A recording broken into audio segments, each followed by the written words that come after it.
Capítulo 4. A festa. No sábado seguinte, a cidade revestira desusado aspecto.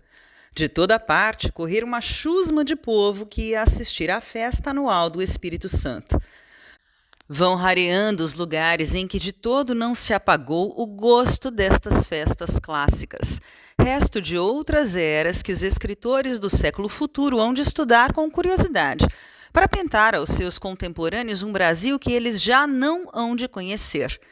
No tempo em que esta história se passa, uma das mais genuínas festas do Espírito Santo era a da cidade de Santa Luzia. O tenente-coronel Veiga, que era então o imperador do Divino, estava em uma casa que possuía na cidade. Na noite de sábado, foi ali ter o bando dos pastores, composto de homens e mulheres, com o seu pitoresco vestuário e acompanhado pelo clássico velho, que era um sujeito de calção e meia, sapato raso, casaca esguia, colete comprido e grande bengala na mão. Camilo estava em casa do coronel quando ali apareceu o bando dos pastores, com alguns músicos à frente e muita gente atrás. Formaram logo, ali mesmo na rua, um círculo. Um pastor e uma pastora iniciaram a dança clássica. Dançaram, cantaram e tocaram todos, à porta e na sala do coronel, que estava literalmente a lamber-se de gosto. É ponto duvidoso e provavelmente nunca será liquidado se o tenente-coronel Veiga preferia, naquela ocasião, ser ministro de Estado a ser imperador do Espírito Santo. E, todavia, aquilo era apenas uma amostra da grandeza do tenente-coronel. O sol do domingo devia alumiar maiores coisas. Parece que esta razão determinou o Rei da Luz a trazer nesse dia os seus melhores raios. O céu nunca se mostrara mais limpidamente azul. Algumas nuvens grossas durante a noite chegaram a emurchecer as esperanças dos festeiros. Felizmente, sobre a madrugada, soprara um vento rijo que varreu o céu e purificou a atmosfera. A população correspondeu à solicitude da natureza. Logo cedo apareceu ela com os seus vestidos domingueiros, jovial, risonha, palreira, nada menos que feliz. O ar atroava com foguetes. Os sinos convidavam alegremente o povo à cerimônia religiosa. Camilo passara a noite na cidade em casa do padre Maciel e foi acordado mais cedo do que supusera, com os repiques e foguetada e mais demonstrações da cidade alegre. Em casa do pai, continuara o moço os seus hábitos de Paris, em que o comendador julgou não dever perturbá-lo. Acordava, portanto, às 11 horas da manhã, exceto os domingos em que ia à missa, para de todo em todo não ofender os hábitos da terra. «Que diabo é isto, padre?» gritou Camilo do quarto onde estava, e no momento em que uma girândola lhe abria definitivamente os olhos. «Que há de ser?» respondeu o padre Maciel, metendo a cabeça pela porta. «É a festa!» «Então a festa começa de noite?» «De noite?» exclamou o padre. «É dia claro!» Camilo não pôde conciliar o sono e viu-se obrigado a levantar-se. Almoçou com o padre, contou 2 anedotas, confessou ao hóspede que Paris era o ideal das cidades e saiu para ir ter à casa do imperador do Divino. O padre saiu com ele. Em caminho, viram de longe Leandro Soares. «Não me dirá, padre?» perguntou Camilo. «Por que razão a filha do Dr. Matos não atende àquele pobre rapaz que gosta tanto dela?» Maciel consertou os óculos e expôs a seguinte reflexão. «Você parece tolo.» «Não tanto como lhe pareço», replicou o filho do comendador, «porque mais de uma pessoa tem feito a mesma pergunta.» «Assim é, na verdade», disse o padre, «mas há coisas que outros dizem e a gente não repete. A Isabelinha não gosta do Soares simplesmente porque não gosta.» «Não lhe parece que essa moça é um tanto esquisita?» «Não», disse o padre, «parece-me uma grande finória.» «Ah, por quê?» «Suspeito que tem muita ambição. Não aceita o amor do Soares, a ver se pilha algum casamento que lhe abra a porta das grandes políticas.» «Ora», disse Camilo levantando os ombros. «Não acredita?» «Não.» «Pode ser que me engane, mas creio que é isto mesmo. Aqui cada qual dá uma explicação à isenção de Isabel. Todas as explicações, porém, me parecem absurdas. A minha é a melhor.» Camilo fez algumas objeções à explicação do padre e despediu-se dele para ir à casa do tenente-coronel. O festivo imperador estava literalmente fora de si. Era a primeira vez que exercia aquele cargo honorífico e timbrava em fazê-lo brilhantemente e até melhor que os seus predecessores. Ao natural desejo de não ficar por baixo, acrescia o elemento da inveja política. Alguns adversários seus diziam pela boca pequena que o brioso coronel não era capaz de dar conta da mão. "Pois verão se sou capaz", foi o que ele disse ao ouvir de alguns amigos a malícia dos adversários.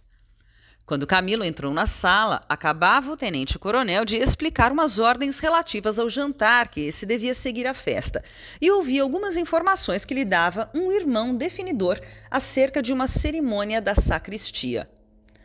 "Não ouso falar-lhe, coronel", disse o filho do comendador, quando Veiga ficou só com ele. "Não ouso interrompê-lo." "Não interrompe", acudiu o imperador do divino. "Agora deve tudo estar acabado. O comendador vem?" "Já cá deve estar." "Já viu a igreja?" "Ainda não." "Está muito bonita. Não é por me gabar, creio que a festa não desmerecerá das outras, e até em algumas coisas há de ir melhor."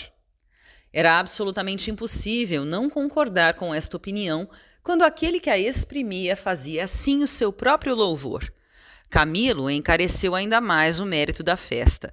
O coronel ouvia-o com um sorriso de satisfação íntima e dispunha-se a provar que o seu jovem amigo ainda não apreciava bem a situação, quando este desviou a conversa perguntando: "Ainda não veio o Dr. Matos?" "Já." "Com a família?" "Sim, com a família." Neste momento foram interrompidos pelo som de muitos foguetes e de uma música que se aproximava. "São eles", disse Veiga. "Vem buscar-me. Há de me dar licença." O coronel estava até então de calça preta e rodaque de brim. Correu a preparar-se com o traje e as insígnias do seu elevado cargo. Camilo chegou à janela para ver o cortejo. Não tardou que este aparecesse composto de uma banda de música da Irmandade do Espírito Santo e dos pastores da véspera. Os irmãos vestiam as suas roupas encarnadas e vinham a passo grave, cercados do povo que enchia a rua e se aglomerava à porta do tenente-coronel para vê-lo sair. Quando o cortejo parou em frente da casa do tenente-coronel, cessou a música de tocar e todos os olhos se voltaram curiosamente para as janelas. Mas o imperador estreante estava ainda por completar a sua edição, e os curiosos tiveram de contentar-se com a pessoa do Dr. Camilo. Entretanto, 4 ou 6 irmãos mais graduados destacaram-se do grupo e subiram as escadas do tenente-coronel. Minutos depois, cumprimentava Camilo os ditos irmãos graduados, um dos quais, mais graduado que os outros, não o era só no cargo, mas também e sobretudo no tamanho. E a estatura do Major Brás seria a coisa mais notável da sua pessoa se lhe não pedisse meças à magreza do próprio Major. A opa do Major, apesar disto, ficava-lhe bem, porque nem ia até abaixo da curva da perna como a dos outros, nem lhe ficava na cintura como devera, no caso de ter sido feita pela mesma medida. Era uma opa termo médio, ficava-lhe entre a cintura e a curva, e foi feita assim de propósito para conciliar os princípios da elegância com a estatura do major. Todos os irmãos graduados estenderam a mão ao filho do comendador e perguntaram ansiosamente pelo tenente-coronel. "Não tarda, foi vestir-se", respondeu Camilo. "A igreja está cheia", disse um dos irmãos graduados. "Só se espera por ele." "É justo esperar", opinou o Major Brás. "Apoiado", disse o coro dos irmãos.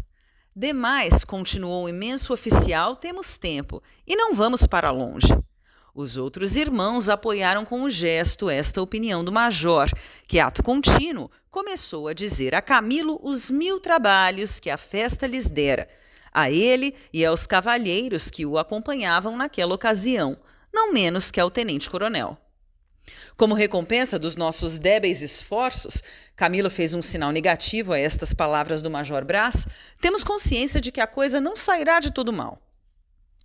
Ainda estas palavras não tinham bem saído dos lábios do digno oficial quando assomou à porta da sala o tenente-coronel em todo o esplendor da sua transformação. Camilo perdera de todo as noções que tinha a respeito do traje, insígnias de um imperador do Espírito Santo. Não foi, pois, sem grande pasmo que viu assomar à porta da sala a figura do tenente-coronel. Além da calça preta que já tinha no corpo quando ali chegou Camilo, o tenente-coronel envergara uma casaca que, pela regularidade e elegância do corte, podia rivalizar com as dos mais apurados membros do Cassino Fluminense. Até aí, tudo bem. Ao peito rutilava uma vasta comenda da Ordem da Rosa, que não lhe ficava mal. Mas o que excedeu a toda a expectação, o que pintou no rosto do nosso Camilo a mais completa expressão de assombro, foi uma brilhante e vistosa coroa de papelão forrado de papel dourado que o tenente-coronel trazia na cabeça. Camilo recuou um passo e cravou os olhos na insígnia imperial do tenente-coronel.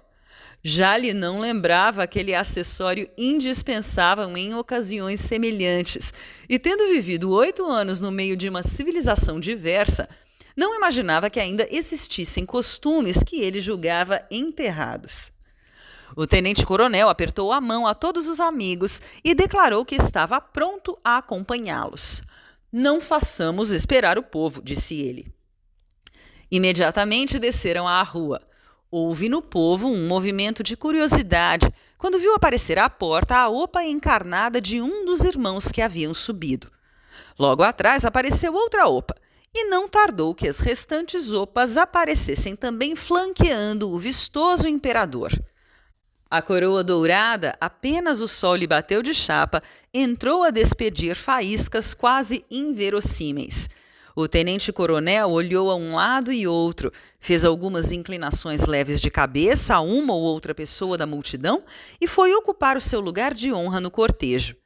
A música rompeu logo uma marcha, que foi executada pelo tenente-coronel, a Irmandade e os pastores na direção da igreja. Apenas da igreja avistaram o cortejo, o sineiro que já estava à espreita pôs em obra as lições mais complicadas do seu ofício, enquanto uma girândola, entremeada de alguns foguetes soltos, anunciava às nuvens do céu que o imperador do divino era chegado.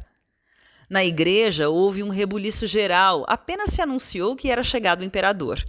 Um mestre de cerimônias ativo e desempenado ia abrindo alas com grande dificuldade, porque o povo, ansioso por ver a figura do tenente-coronel, aglomerava-se desordenadamente e desfazia a obra do mestre de cerimônias. Afinal, aconteceu o que sempre acontece nessas ocasiões.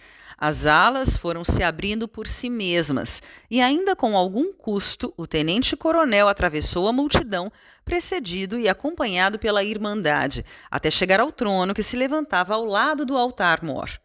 Subiu com firmeza os degraus do trono e sentou-se nele, tão orgulhoso como se governasse dali todos os impérios juntos do mundo.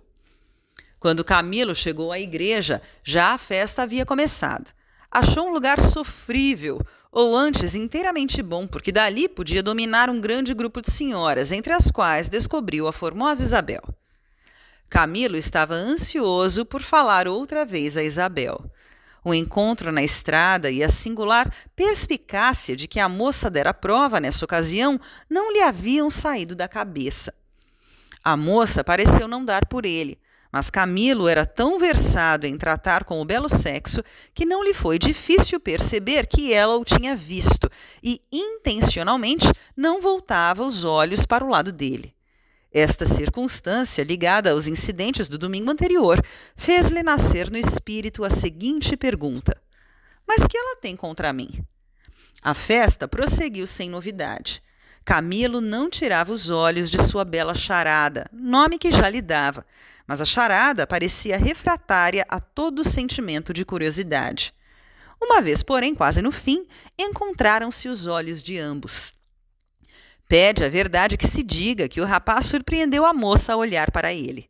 Cumprimentou-a, foi correspondido, nada mais. Acabada a festa, foi a Irmandade levar o tenente-coronel até a casa. No meio da lufa-lufa da saída, Camilo, que estava embebido a olhar para Isabel, ouviu uma voz desconhecida que lhe dizia ao ouvido: "Veja o que faz." Camilo voltou-se e deu com um homem baixinho e magro, de olhos miúdos e vivos, pobre, mas asseadamente trajado. Encararam-se alguns segundos sem dizer palavra. Camilo não conhecia aquela cara e não se atrevia a pedir a explicação das palavras que ouvira, conquanto ardesse por saber o resto. "Há um mistério", continuou o desconhecido. "Quer descobri-lo?" Houve um tempo de silêncio. "O lugar não é próprio", disse Camilo, "mas se tem alguma coisa que me dizer, não, descubra o senhor mesmo." E dizendo isto, desapareceu no meio do povo o homem baixinho e magro, de olhos vivos e miúdos. Camilo acotovelou umas 10 ou 12 pessoas, pisou uns 15 ou 20 calos, pediu outras tantas vezes perdão da sua imprudência, até que se achou na rua sem ver nada que se parecesse com um desconhecido. "Um romance", disse ele. "Estou em pleno romance." Nisto saíam da igreja Isabel, Dona Gertrudes e o Dr. Matos. Camilo aproximou-se do grupo e cumprimentou-os. Matos deu o braço a Dona Gertrudes. Camilo ofereceu timidamente o seu a Isabel. A moça hesitou, mas não era possível recusar. Passou o braço no do jovem médico e o grupo dirigiu-se para a casa, onde o tenente-coronel já estava e mais algumas pessoas importantes da localidade. No meio do povo havia um homem que também se dirigia para a casa do coronel e que não tirava os olhos de Camilo e de Isabel. Esse homem mordia o lábio até fazer sangue. Será preciso dizer que era Leandro Soares?